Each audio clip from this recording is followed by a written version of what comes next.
Break पर जाने से पहले हमने आपको देश की वो दो तस्वीरें दिखाई जहां आज आपने देखा कि किस तरह से विरोध प्रदर्शन नागरिकता संशोधन कानून के खिलाफ हुआ, और ये भी आपने देखा कि राजघाट पर वो लोग थे जिन्होंने सरकार का धन्यवाद किया, और वो लोग एक लंबे अरसे से नागरिकता की मांग कर रहे हैं, जिन्हें ये कानून अब आने वाले वक्त में उन्हें नागरिकता देगा। साथ ही साथ हमने विस्तार से आपको यह भी बताने की कोशिश की कि किस तरह से उन अफवाहों को लगातार जन्म दिया जा रहा है जो एक भ्रम पैदा कर रही हैं एनआरसी और नागरिकता संशोधित कानून को लेके, यानी सीएए और एनआरसी को आपस में मिलाकर लोगों को बताने की एक कोशिश की जा रही है। इसी पर विस्तार से आज हम चर्चा भी कर रहे हैं। हमारा विशेष है नागरिकता संशोधन कानून विरोध क्यों। इस पर चर्चा करने के लिए हमारे साथ 3 मेहमान मौजूद हैं। हमारे साथ डीके दुबे साहब हैं, लीगल एक्सपर्ट हैं, बहुत बहुत स्वागत है आपका स्टूडियो में। हमारे साथ संजय कुमार सिंह हैं, पॉलिटिकल एडिटर हैं firstpost.com के। संजय जी, आपका भी बहुत बहुत स्वागत है। और हमारे साथ जुड़ रहे हैं सैयद यासिर जिलानी, स्पोक्सपर्सन मुस्लिम राष्ट्रीय मंच से। जिलानी साहब, आपका भी बहुत बहुत स्वागत है। जैन साहब, सबसे पहले आप ही के पास आना चाहेंगे और ये भी जानना चाहेंगे और जानने के साथ साथ ये बताना भी चाहेंगे लोगों को कि आप नागरिकता संशोधन कानून को क्या समझते हैं, उसकी क्या परिभाषा आपके हिसाब से है, कानून क्या कहता है? देखिए मैडम, आज मैं डीडी न्यूज़ को बहुत बहुत धन्यवाद कहूँगा। जिस तरीके से आपने पूरी रिसर्च और विस्तार से पूरे भारत को, आपके जो देखने वाले लोग हैं उनको आपने सीएए और एनआरसी को लेके जो बताया है, जो मुझे लगता है कि अगर किसी के भी अंदर किसी तरह का कोई भ्रम होगा वो अब मुझे लगता है दूर होगा। और मैं इसमें इसी संदर्भ में एक चीज़ जोड़ना चाहूँगा कि आज भारत के खास करके मुसलमान लोगों के लिए, जो मुस्लिम वर्ग के लोग हैं, आज 24 घंटे के अंदर मुस्लिम वर्ग से 2 बड़े लोग, एक तो अजमेर शरीफ के दीवान ज़ैनुल आबिदीन साहब और दूसरे हमारे इमाम बुखारी ने एक संदेश दिया है भारत के मुसलमानों को कि आप सीएए को समझने की कोशिश कीजिए। इससे भारत के मुसलमानों का कोई लेना देना नहीं है। ये जो 3 इस्लामिक मुल्क हैं, बांग्लादेश, अफगानिस्तान और पाकिस्तान, वहाँ पे जो प्रताड़ित और उत्पीड़न के शिकार हुए माइनॉरिटी हैं, वहाँ के जो अल्पसंख्यक हैं, वो जो आएंगे भारत उनका स्वागत करेगा। पूरा प्रोसेस एक होगा, उस प्रोसेस में अपने आप को इनरोल करने के बाद उन्हें नागरिकता दी जाएगी। लेकिन उसके साथ साथ अगर भारत में हम देखें, पिछले 4-5 दिनों से एक संगठित और सुनियोजित तरीके से भारत के अंदर नफरत फैलाने का कुछ लोग काम कर रहे हैं। और ख़ास करके मैं उनका नाम लेने में मुझे कोई गुरेज नहीं है कि जो विपक्ष की मुख्य पार्टी है कांग्रेस, वामपंथ के जो लोग हैं और कुछ बुद्धिजीवी वर्ग, जिन्हें लगता है कि भारत में मुसलमानों को विक्टिमाइज करके उनको विक्टिम की तरह सामने लाके उन्हें ये डराया धमकाया जाए कि आपको भारत से बाहर कर दिया जाएगा अगर सीएए का मामला आता है। जो बिल बन गया है, मैं सिर्फ आपके माध्यम से ही मुस्लिम समाज से ये मेरी गुजारिश है, मेरी रिक्वेस्ट है कि आप बिल्कुल मत घबराएं। आपने 1947 में जिना की 2 नेशन थ्योरी को रिजेक्ट किया था और इस भारत में रहे थे, और आप भारत के भूमि पुत्र हैं। आपको अगर कोई आके किसी तरह की बात कहे जो सरकार चला रहे हैं, तब आप इस पे रिएक्शन दीजिए।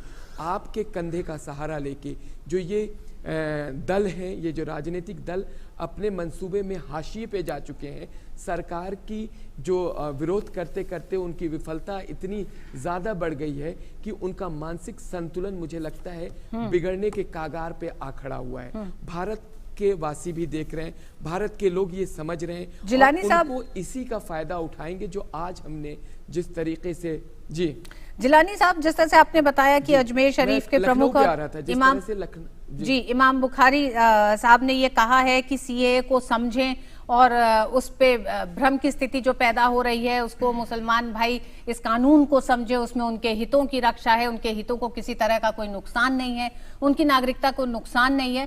एक सवाल आपसे जरूर जानना चाहूंगी, क्या ये सवाल आप लोगों के मन में भी है कि आखिर क्या वजह है कि मुसलमान समाज से इस समय क्यों नहीं बुद्धिजीवी बड़े तौर पर बाहर निकल रहे हैं जो इस कानून को समझ सकते हैं, लोगों को समझा सकते हैं? जहां हम इस मौके पर यह देखते हैं कि कोई अपना पुरस्कार वापस करने की बात कर रहे हैं, लेकिन आखिर क्यों नहीं एक बड़ी संख्या में लोग वो बाहर आ रहे हैं जो पढ़े लिखे हैं, जो समझदार हैं, जिनको ये जानकारी है कि ये कानून किसी भी तरह से किसी की नागरिकता को छीन नहीं रहा है। क्या इसकी कमी आपको लग रही है बुद्धिजीवियों में, खासकर मुसलमान वर्ग में से? मैम देखिए, देखिए जी बिल्कुल कमी इसलिए है कि आप यकीन करें कि जब भी भारत के अंदर इस तरह का कोई माहौल बनाया जाता है तो उसमें खास करके मुस्लिम तबके के उन नौजवानों को टारगेट किया जाता है जो नौजवान 1 मिनट में उनकी तरफ आ जाते हैं। उनको ये बताया जाता है, और देखिए ये कोई अभी स्टार्ट नहीं हुआ है।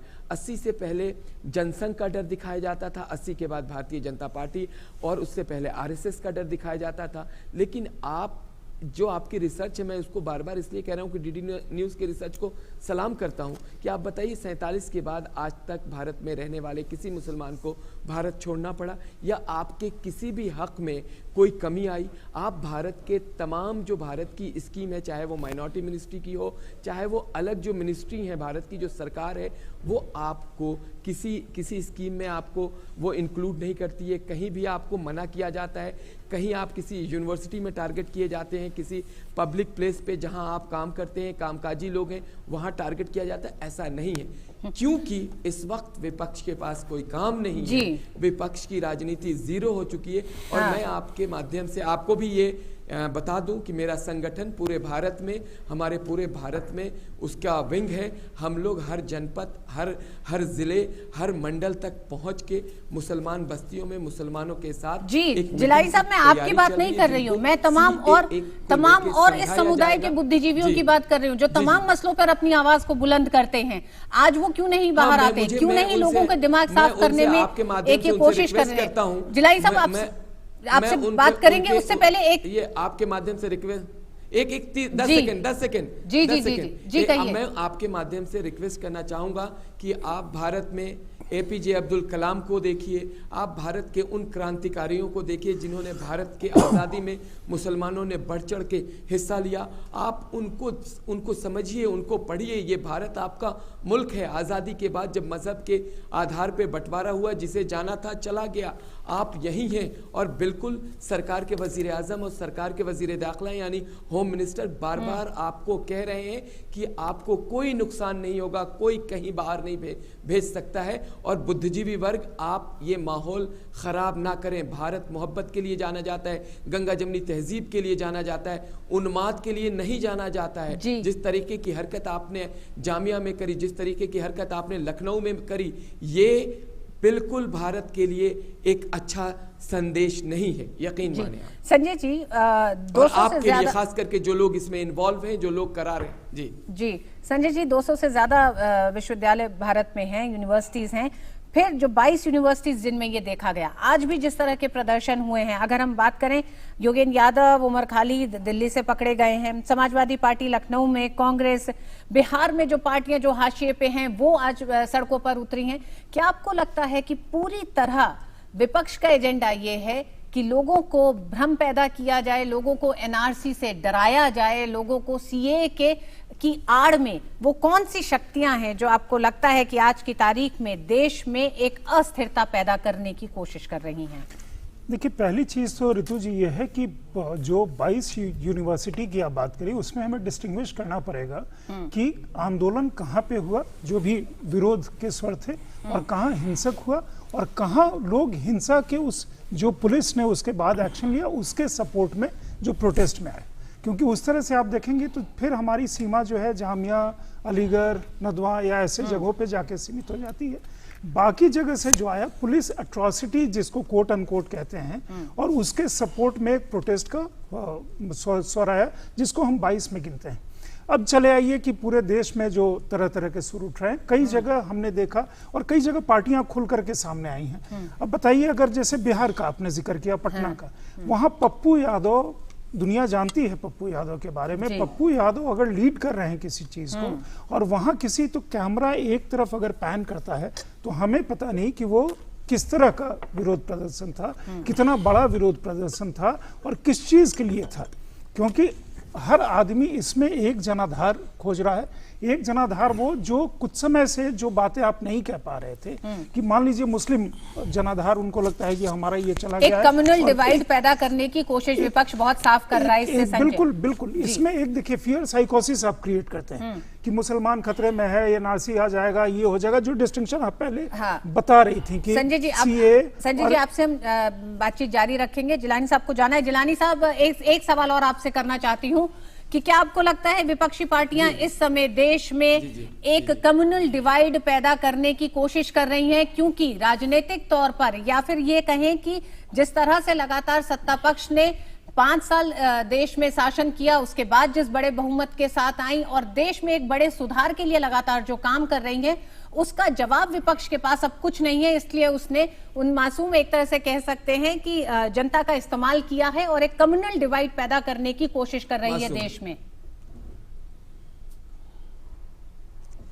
बिल्कुल आप सही कह रही हैं। जो छात्र छात्राओं का इस्तेमाल करके अपनी राजनीति रोटी सेक सकते हैं, और मुझे तो सिर्फ अपने मुस्लिम लोगों से ये कहना है, हमारे समाज से, कि आप किसको लीडर बना रहे हो। अभी सर ने बिल्कुल सही बात कही है कि एक तरफ पप्पू यादव जैसा क्रिमिनल, दूसरी तरफ कन्हैया, उमर खालिद, जो केसेस में इन्वॉल्व हैं, जिनके ऊपर केसेस हैं इस तरह की उग्रता फैलाने की, जो समाज को तोड़ने का काम करते हैं, जिग्नेश मवानी, सीताराम येचुरी, ये लोग कौन हैं? ये लोग कभी भी हमारे भारत के समाज के अंदर इनकी सोच को देखिए। ये वो लोग हैं जो CPI-ML को हेल्प करते हैं। ये वो लोग हैं जो समाज के तोड़ने वाले संगठन के तौर पे जाने जाते हैं। और कांग्रेस को तो आप जानती हैं, कांग्रेस ने हमेशा से तुष्टीकरण और वोट बैंक का इस्तेमाल मुसलमानों के लिए किया। आज मुसलमानों के पास है क्या? मुसलमानों के पास अगर कुछ दिया तो इन्होंने टफली दे दी, इन्होंने ठेला दे दिया, इन्होंने रेड़ी पटरी दे दी, इन्होंने उसके अलावा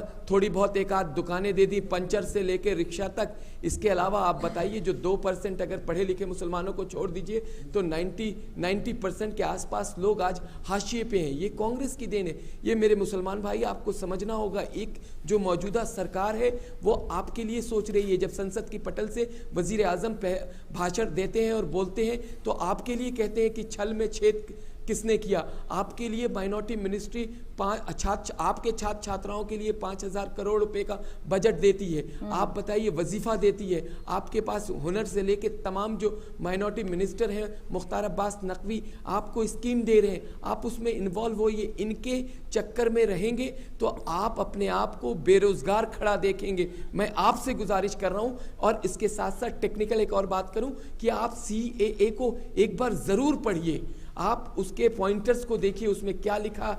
कोई बहुत बड़ा बिल नहीं है, समझने की कोशिश कीजिए। ये भारत आपका मुल्क है, सारे जहां से अच्छा हिंदुस्तान इसलिए कहते हैं कि हिंदू, मुस्लिम, सिख, ईसाई इसके पिलर हैं। आप उसके एक अंग हैं। आप कुछ चंद नेताओं के चक्कर में भारत का माहौल मत खराब करिए। सईद यासीर जिलानी, आपने कहा 2% पढ़े लिखे मुसलमान, इन 2% में अगर हम राजनेताओं को हटा दें कि उनकी एक तरह से उनकी सारी पॉलिटिक्स हो सकता है इन्हीं सब चीजों के, इन मुद्दों को एक तरह से भुनाने के इर्द गिर्द होगी, तो वो बुद्धिजीवी वर्ग जो इस 2% में आता है वो क्यों खामोश है? उसको निकलना चाहिए, उसको समझाना चाहिए एक तरह से इन तमाम लोगों को कि किसी तरह का भ्रम ना पैदा हो, अफवाहें ना फैलें। और CAA का एक तरह से क्या कानून ये कहता है, क्या किन लोगों को नागरिकता देता है, इसको साफ करें। और खासकर उन लोगों को देखना चाहिए, इन तमाम प्रदर्शनकारियों को जो एक लंबे समय से अपनी नागरिकता की एक गुहार कर रहे थे। बहुत बहुत शुक्रिया जिलानी साहब आपका हमारे साथ जुड़ने के लिए।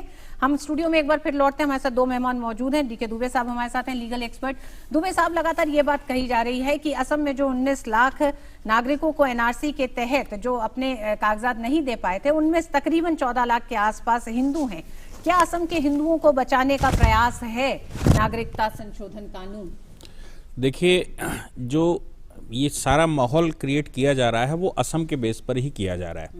और CAA में असम में जो भी हिंदू है उसको असम अकॉर्ड के तहत या इनर लाइन परमिट के तहत उसको असम में कोई अधिकार मिलने वाले नहीं हैं। ये बिल्कुल क्लियर होना चाहिए, क्योंकि असम में अगर वो 14.5 लाख या 14 लाख जो भी संख्या बताई जा रही है, उसको CAA कुछ नहीं दे रहा है।